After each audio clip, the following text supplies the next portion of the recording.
할렐루야. 8월 12일 토요일 새벽 기도를 시작하겠습니다. 사도신경으로 우리의 신앙을 고백하시겠습니다. 나는 전능하신 아버지 하나님 천지의 창조주를 믿습니다. 나는 그의 유일하신 아들 우리 주 예수 그리스도를 믿습니다. 그는 성령으로 잉태되어 동정녀 마리아에게서 나시고 본디오 빌라도에게 고난을 받아 십자가에 못 박혀 죽으시고 장사된 지 사흘 만에 죽은 자 가운데서 다시 살아나셨으며 하늘에 오르시어 전능하신 아버지 하나님 우편에 앉아 계시다가 거기로부터 살아있는 자와 죽은 자를 심판하러 오십니다. 나는 성령을 믿으며 거룩한 공교회와 성도의 교제와 죄를 용서받는 것과 몸의 부활과 영생을 믿습니다. 아멘. 찬송가 337장입니다. 찬송가 337장 찬양하시겠습니다.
신약성경 사도행전 21장 1절부터 14절까지 말씀입니다.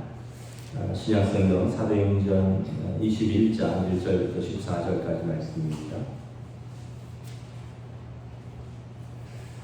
다 찾으신 줄 알고 저희분들이 한 절씩 교도하도록 하겠습니다.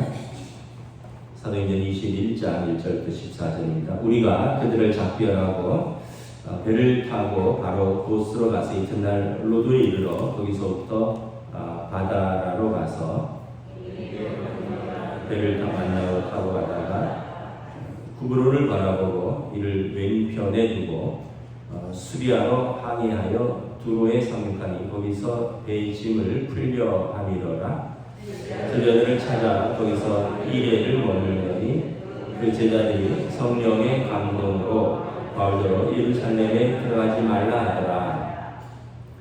이 여러 날을 지낸 후 우리가 떠나갈새 그들이 다 그 처자와 함께 성문 밖까지 전송하거늘 우리가 바닷가에서 무릎을 꿇어 기도하고 서로 작별한 후 우리는 배에 오르고 그들은 집으로 돌아가니라. 두로를 떠나 항해를 다 마치고 돌레미아에 이르러 형제들에게 안부를 묻고 그들과 함께 하루를 있다가 이튿날 떠나 가이사라에 이르러 거기 7 집사 중 하나인 전도자 빌립의 집에 들어가서 머무르니라. 그에게 딸 넷이 있으니 처녀로 예언하는 자라. 여러 날 머물러 있더니 아가보라는 한 선지자가 유대로부터 내려와 우리에게 와서 바울의 띠를 가져다가 자기 수족을 잡아 매고 말하기를 성령이 말씀하시되 예루살렘에서 유대인들이 같이 이 띠 인자를 결박하여 이방인의 손에 넘겨주리라 하거늘 우리가 그 말을 듣고 그곳 사람들과 더불어 바울에게 예루살렘으로 올라가지 말라 하더니 바울이 대답하되 여러분이 어찌하여 울어 내 마음을 상하게 하느냐. 나는 주 예수의 이름을 위하여 결박당할 뿐 아니라 예루살렘에서 죽을 것도 각오하였노라 하니 그가 고난을 받지 아니하므로 우리가 주의 뜻대로 이루어지이다 하고 그쳤노라. 아멘. 할렐루야. 한 주간 평안하셨습니까? 우리 서로 한번 인사하겠습니다. 한 주간 평안하셨습니까?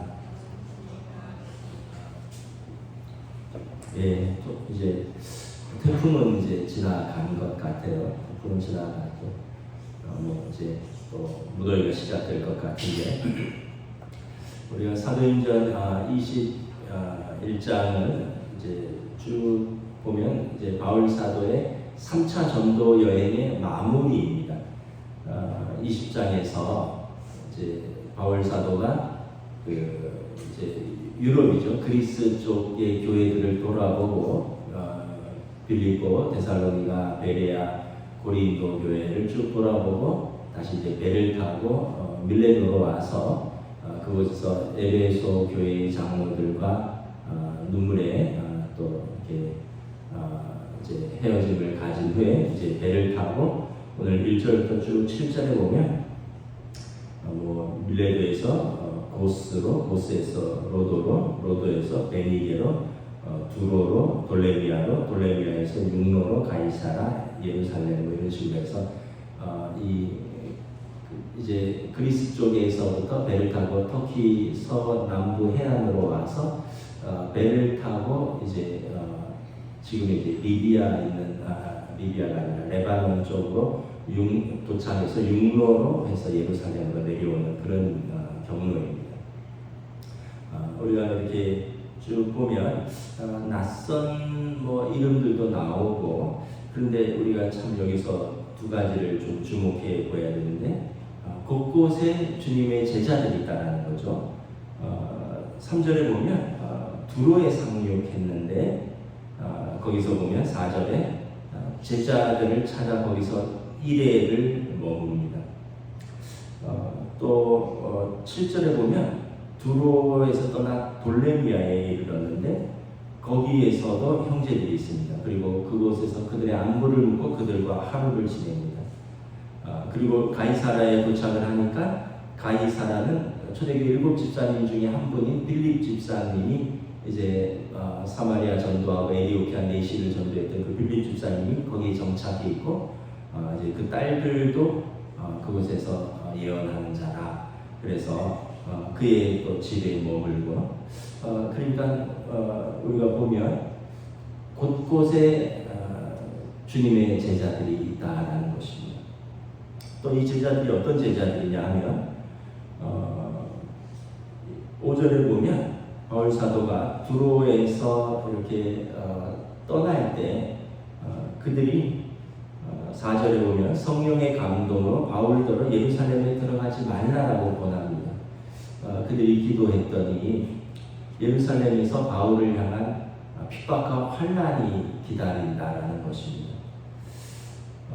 또 8절, 9절에도 보면 10절에도 보면 또 이 가이사라에도 와서 또 빌립의 빌립 집사님의 딸들도 그렇고 아가보라고 하는 이도 그렇고 와서 바울 사도로 우리가 기도하니 예루살렘의 유대인들이 당신을 넘겨주려 하니 가지 마십시오라고 권합니다.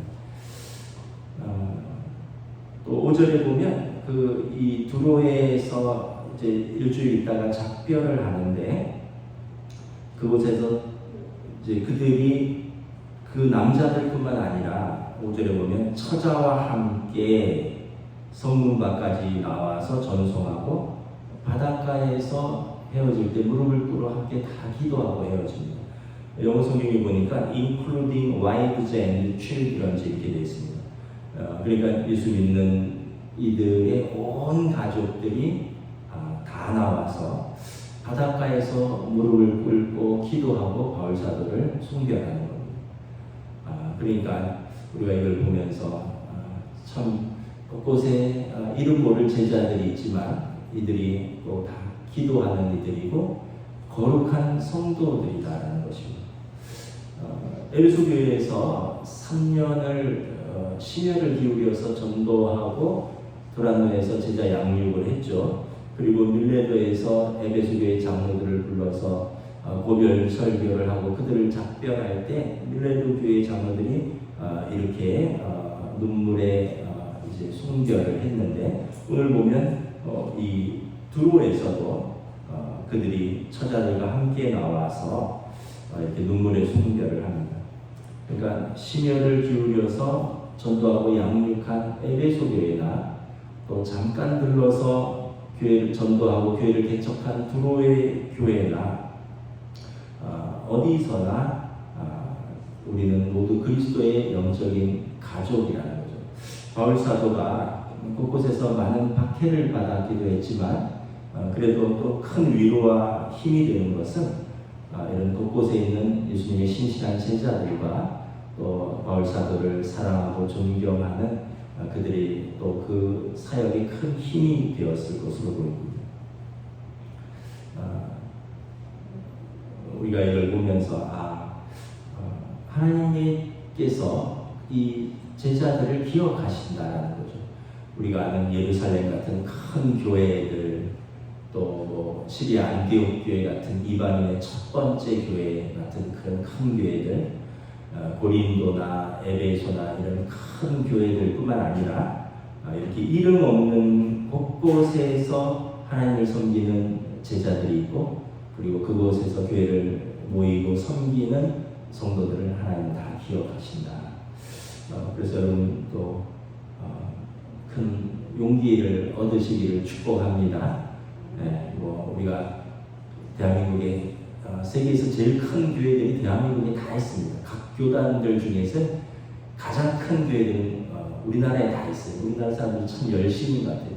장로교회, 감리교회, 어떤 침례교회, 순복음, 세계 각 교단 중에서 가장 큰 교회는 거의 우리나라에 다 있습니다. 여러분 미국에도 큰 교회들이 있지만 10만 명 모이는 교회는 거의 없어요. 아주 큰 교회들이 10,000명, 20,000명 모이는데 우리나라에는 10만 명씩 모인다는 교회들이 몇 개씩 있잖아요. 그런데 여러분 그런 큰 교회 교인인 것도 모르고 자랑스러울지 모르겠지만 여러분 필동의 작은 동원교회를 평생 섬기는 여러분들을 하나님께서 기억하시고 하나님께서 또 그 생명식이 기록하실 줄 믿습니다. 오늘 보면 곳곳에 주의 제자들이 있고 그리고 그들이 하나님을 섬기고 그들이 바닷가에서 무릎을 꿇어 여러분 생각해 보세요. 그때는 지금처럼 이렇게 예배 드리는 것이 어떤 큰 문화가 아닌 큰 용기를 내야 되는 것입니다. 이방 문화에서 극히 소수고 또 로마의 황제 숭배하는 그 사회에서 그들이 여러분 가족들과 함께 다 무릎을 꿇고 바닷가에서 항구에서 기도할 때 우리로 말하면 공항에서 온 가족들이 나와서 여러분 선교사 파송하면서 그냥 어린아이부터 어른 할머니 할아버지까지 공항에서 기도 무릎 꿇고 기도하는 거라고 생각을 해보세요. 얼마나 큰 용기이고 얼마나 큰 믿음이겠습니까? 그러면서 또 한번 교회는 이렇게 세대 통합이구나. 그들의 부인들과 아이들까지 다 함께 나와서 무릎 꿇고 기도하고 또 예배하는 믿음의 공동체라는 것을 보여주는 것이죠. 그 곳곳에 보면 바울 사도랑 헤어질 때 이러한 마음들이 있습니다. 저희는 아직 결혼은 안 시켜봤지만 결혼시켜 보신 부모님들은 아실 거예요. 시집간 딸 이렇게 헤어질 때마다 마음이 짠하죠. 물론 같은 서울 하늘에 있어서 자주 보면 모르지만 지방에 있어서 휴가 때나 명절 때 이렇게 보면 헤어지면 볼 때마다 헤어질 때마다 어머니들이 눈물을 짓는 것을 볼 수가 있습니다. 또 군대 간 아들들 휴가 나와서 보낼 때마다 역에 데려다 주거나 할 때마다 부모들이 이렇게 눈물을 짓는 것을 볼 수가 있습니다. 왜냐하면 가족이기 때문에 그런 거죠. 바울 사도가 잠깐 거쳐가면서 1차, 2차, 3차 전도 여행을 통해서 가면서 전도하고 교회를 개척하고 제자들을 세우고 그리고 이들과 헤어질 때 이렇게 영적 가족으로서 눈물로 배웅하는 것을 봅니다. 아마 이러한 많은 제자들의 사랑이 바울 사도의 사역에 큰 힘이 되었을 줄 믿습니다. 10절에 보면 이제 그 가이사라에서 아가보라고 하는 선지자가 유대로부터 내려왔습니다. 이분은 사도행전에 보면 예루살렘에 기근이 들 것을 예언하신 분입니다. 이분이 이제 바울의 그 옷에 띠를 가져다가 자기 수족을 잡아매고 말하기를 성령이 말씀하시기를 예루살렘에서 유대인들이 이 띠인 자를 결박하여 이방인의 손에 넘겨주리라. 예루살렘에 이제 돌아가면 바울 사도가 이렇게 체포돼서 이방인들에게 그러니까 로마 법정으로 소환된다는 것을 예언하는 거죠. 그 12절에 보면 우리가 그 말을 듣고 바울에게 예루살렘으로 올라가지 말라 권합니다. 우리라는 말은 여기서 이 사도행전의 저자인 누가 그리고 바울과 전도 여행을 함께했던 실라, 디모데 이런 제자들이죠. 예루살렘에 올라가지 맙시다. 왜냐하면 곳곳에서 제자들이 예루살렘에서는 시험과 환난이 있습니다. 가지 마십시오. 왜 그렇습니까? 이제 바울 사도가 유대인들에게 받는 오해가 있었습니다. 그 오해는 바울이 예수를 전하면서 율법과 할례를 폐기하려 했다는 거예요. 근데 그건 오해죠. 왜냐하면 바울 사도는 율법 학자입니다. 율법을 폐기한 적이 없어요.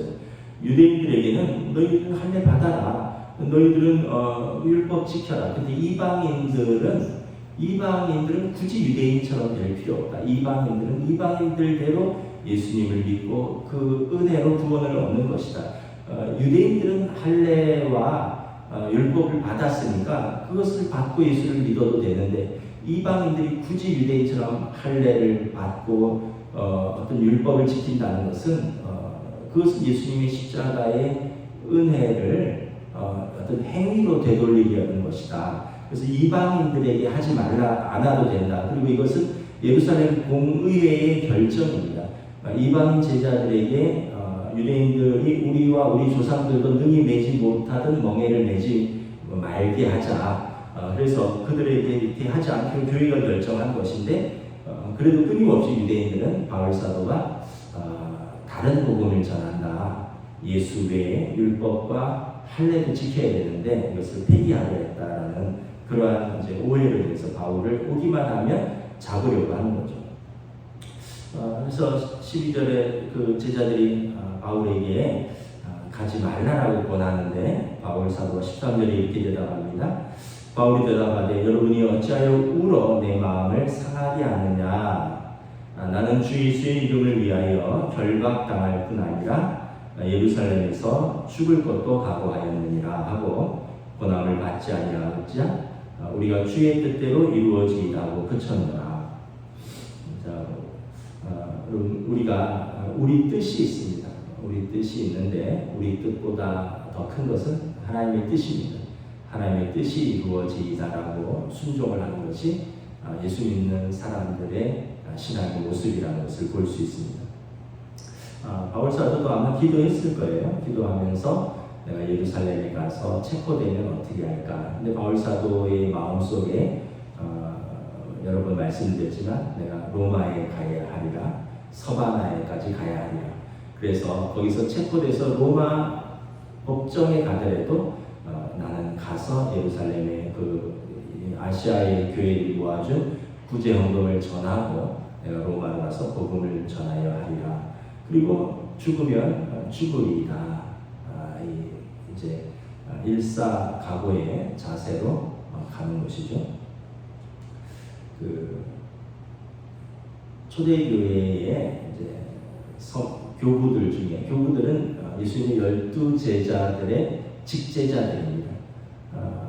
이제 요한 사도의 제자이죠. 서머나 감독이 있는데 서머나 교회에 폴리갑이라는 교부가 있는데 폴리갑은 이제 존경받는 그 아시아의 그 서머나 교회의 교부였습니다.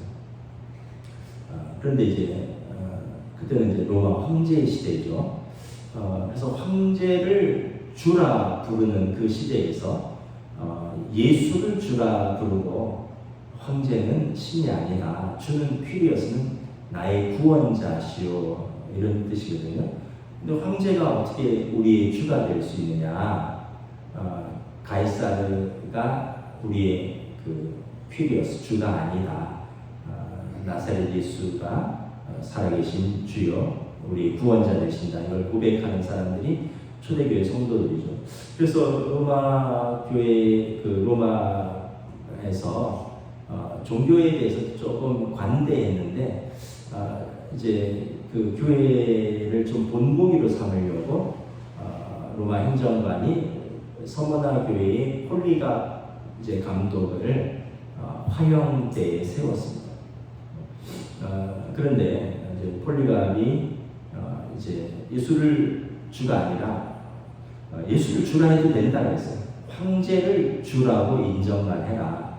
왜냐하면 존경받는 그 지역의 감독이었기 때문에 그 행정관들도 그 노 감독을 화형에 처하기를 원치 않았죠.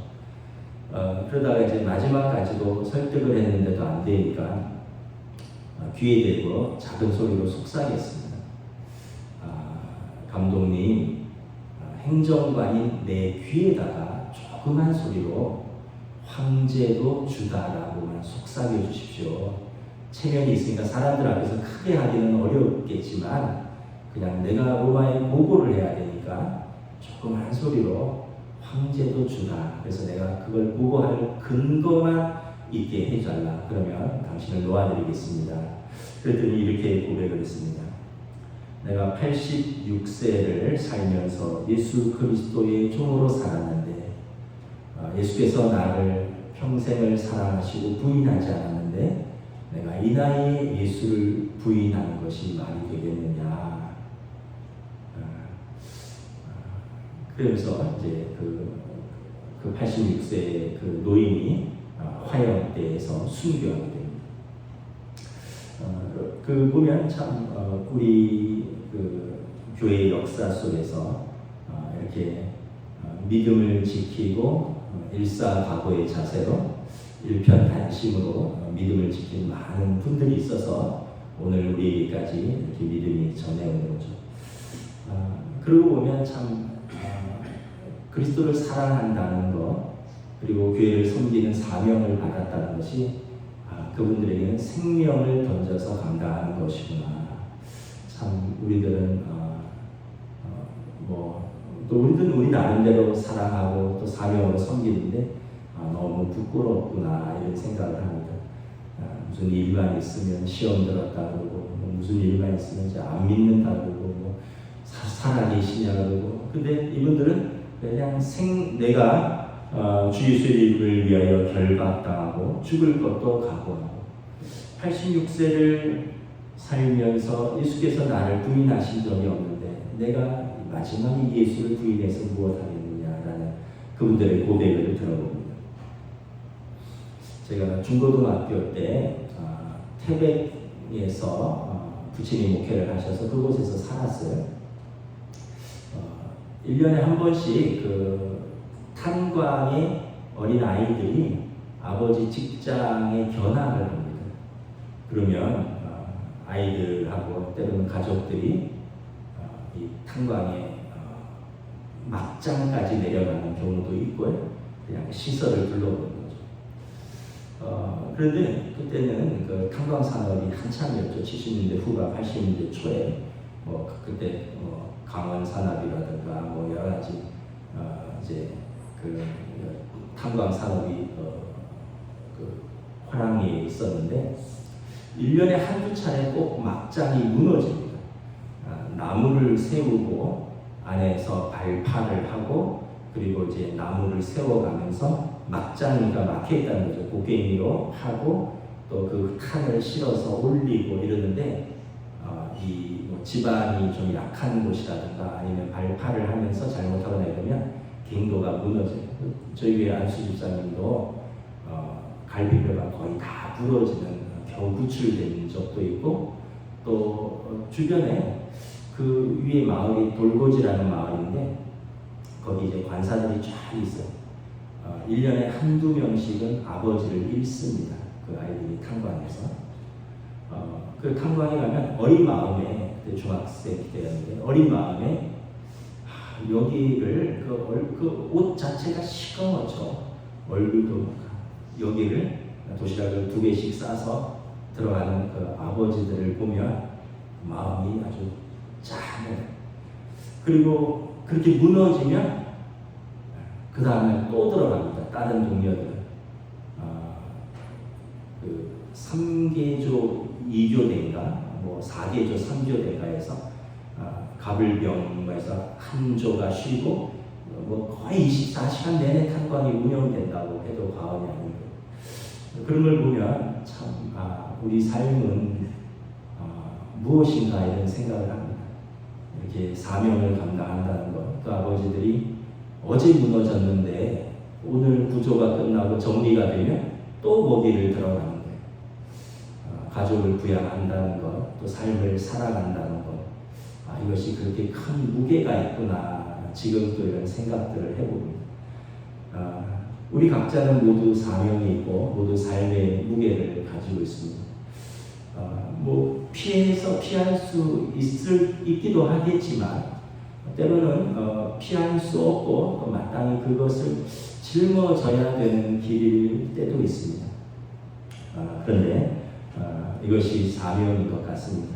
우리가 각자가 여러분들의 삶의 자리에서 여러분들의 가족들을 섬기고 또 여러분들의 자녀들을 믿음으로 세우고 우리 동호교회를 또 하나님 앞에서 믿음으로 또 섬기고 세우고 이곳에서 예배하는 자들이 하나님의 백성들로 계속해서 이어질 수 있도록 또 우리는 우리의 수고와 또 우리의 헌신과 우리의 눈물과 우리의 겸손과 우리의 믿음으로 우리가 감당해야 될 사명이 있는 줄 믿습니다. 이를 통해서 우리가 하나님 앞에 섰을 때 잘하였도다 착하고 충성된 종아 내가 작은 일이 충성하였으니 하나님 나라에서 큰 일을 맡으라. 달란트 비유에서 예수님이 말씀하셨던 그 칭찬이 우리 모두에게 있기를 우리 주님의 이름으로 축복합니다. 기도하겠습니다.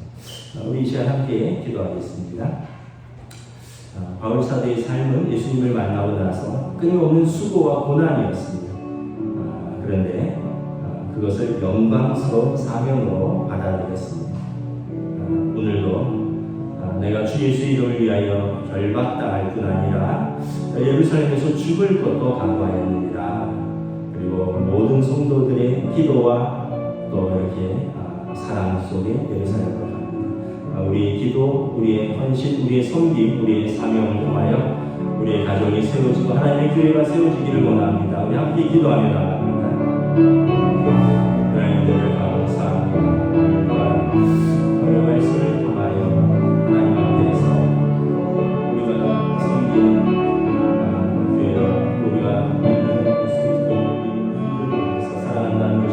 시간을 제 삶의 자리에서 우리가 감당해야 될 사명이 있고 우리가 섬겨야 될 사람들이 있으며 또 우리가 곳곳에서 주님의 제자로서 그리스도의 향기와 그리스도의 제자로서 사랑을 감당하는 우리를 공교를 축복하여 주시고 우리를 인도하여 주시옵소서.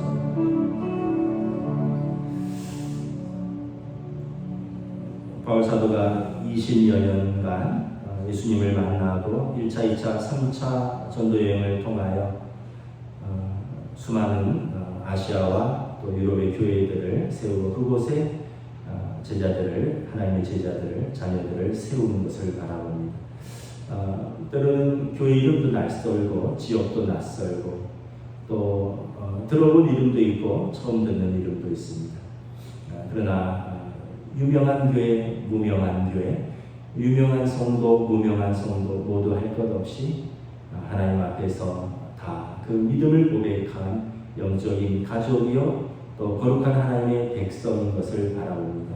또한 그들의 사랑과 또 그들의 눈물, 그들의 수고와 헌신으로 곳곳에 하나님의 교회가 세워지고 이것이 바울 사도의 영광이요 면류가 아니기에 바울 사도는 수많은 고난과 환난 속에서도 이 사명을 계속해서 감당하고 이제 예루살렘으로 잡히러 들어가는 것을 바라봅니다.